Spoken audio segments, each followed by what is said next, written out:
postoji jedna sekta kod nas, ja bih to tako nazvao, doista sekta, koja sustavno ruinira našu pop glazbu, našu zabavnu glazbu.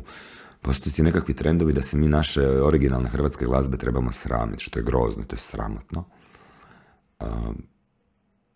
Postoje ti formatirani izvođači koji pjevaju neke pjesme koje su potpuno onako inertne, koji nikog ne zanimaju. Ti cover bendovi, cover vokali, šta je to? Pa nema tu karijera. Znači, maksimalan dokaz popularnosti, po tome ti se šta pojaviti u A strani na HTV-u, dobiti 500 kuna bruto i sad si ti zvijezda. Mislim, o čem mi pričam? Halo! I takva osoba, svaka čast svima njima, to su sve vrhunski glazbenici, muzičari.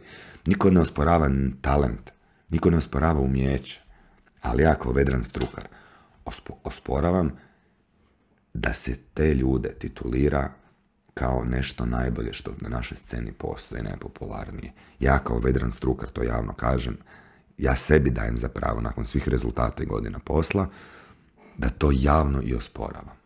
Ljudi, vi shvatite da ste vi cover bendovi priča, neki anonimusi koji nešto spjevaju, pojavljuju se i to što vas neko siluje kroz radijski eter, pa ne znači da ćete biti poznati slavni.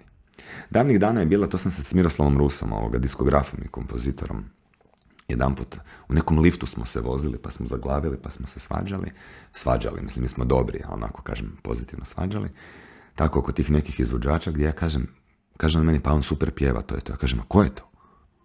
Nemam pojma, šta je to? Kakva je to pjesma? Šta je to? A ja ako ne mogu kao laik reproducirati refren na prvo ili drugo slušanje, kao i svi drugi ljudi, to ti prvi znak da nikad od toga hit.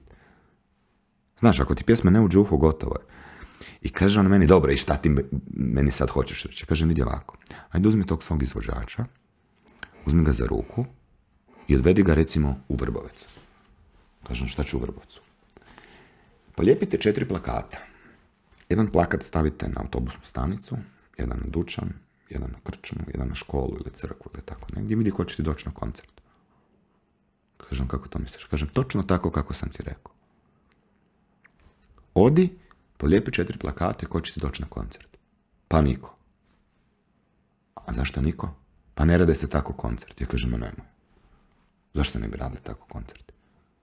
Znaš, mi smo stvarno dobri prijatelji, mogu reći godinama smo baš frendovi i možemo to razgovarati i onda on u tom trenutku shvati, aha, znaš, i to smatram jednim svojim uspjehom, zato što kroz takvu nekakvu prijateljsku raspravu s ljudima koji su ozbiljne mange u ovom poslu, koji su neka imena i prezimena, ti kroz jednu takvu kreativnu raspravu možeš dovesti vodu na svoj mlin, da ljudi shvate da možda ti nisi toliko lud kao što se čini.